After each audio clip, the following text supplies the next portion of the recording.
All right, let's continue then. The Democratic Alliance, of course, has also been providing an update on their coalition talks.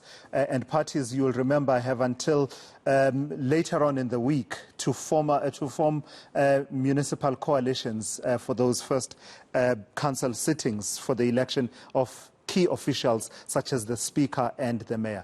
Let's bring in political analyst Sandile Swana, who joins us now for reaction to those two media briefings. Your big takeout from the two media briefings, Mr. Swana, we heard earlier on from the Democratic Alliance. They had some harsh words, particularly for the Patriotic Alliance, but we know they've ruled out any possible collaboration with the EFF as well as the ANC. We then heard from the EFF saying that it simply, at this point, is shutting the door on the ANC because they say the ANC has been negotiating in bad faith, but they will remain patient with the Action SA and as well as its leader, Herman Mashaba. Where does that leave citizens who voted on the 1st of November in as far as, coalitions possibly being formed in some of these key municipalities?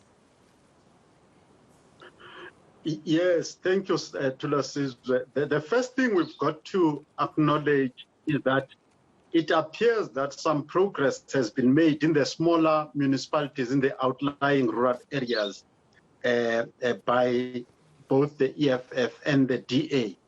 However, as you correctly point out, the key municipalities, which are really the metros where the action really is, are proving difficult for every single political party.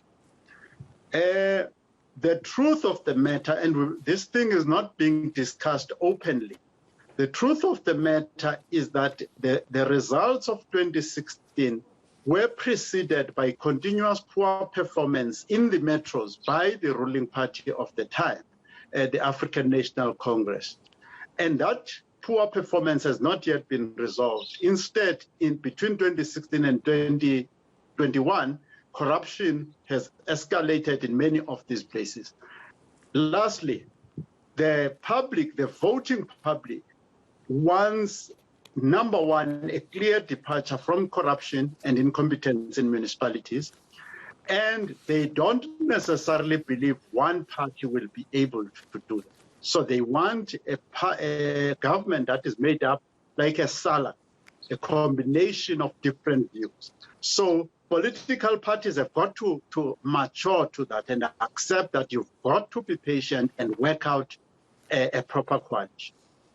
So has the picture shifted significantly in the last 2 hours? When John Steenhuisen spoke earlier on, he was talking about, the actions of Patriotic Alliance leader Gayton McKenzie have made a path to victory for opposition parties in Joburg slightly more difficult, and the prospects were slightly better in Tshwane.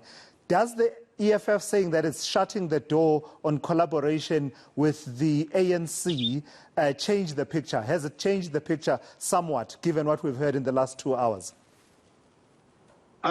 I think it does. It does. To be totally honest, mathematically it does. It's significant.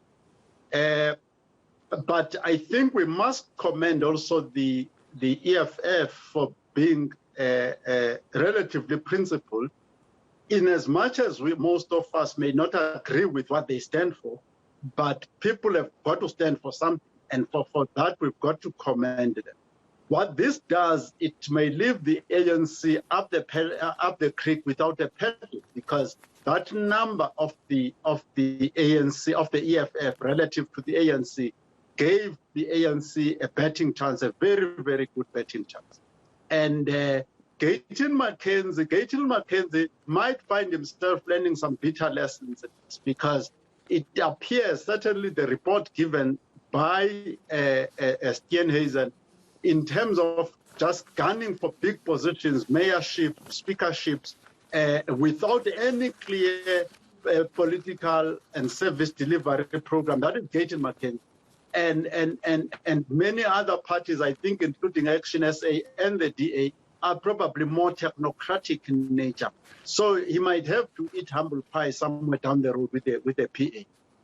Lastly, just weigh in for me on the issue of the prospects for minority governments in many of these municipalities. Is that the more likely scenario that we are facing at this particular point? And what implications would that have? A situation where the party that has, the most number of votes, not necessarily an out-and-out majority, will simply say, well, here we are.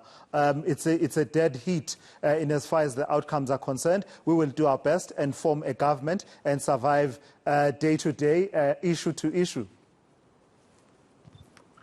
Yeah, well, those prospects are there, but I don't think we should be panicking about that it's likely to happen. I think the words of Steenhuisen to me are a little bit more comforting to say there's still time, because some of the people, some of these municipalities may be panicked that the time is short and not think things through. And there are people who've got to think things through. The bigger parties, when I talk about the bigger parties, starting with the ANC, the DA, the IFP, Herman Mashaba with Action SA, they've got to be patient with the process.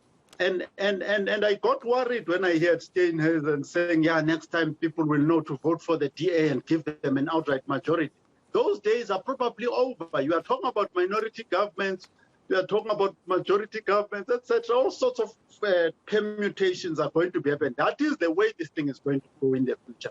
This outright winner-take-all government in the bigger part of South Africa has not worked. That has not worked, and the very idea of introducing the democracy in South Africa was to make it continuously inclusive, and we are seeing that happening in local government first. All right, Sandile Swana, thank you for your time and your insights here on the Midday View on eNCA.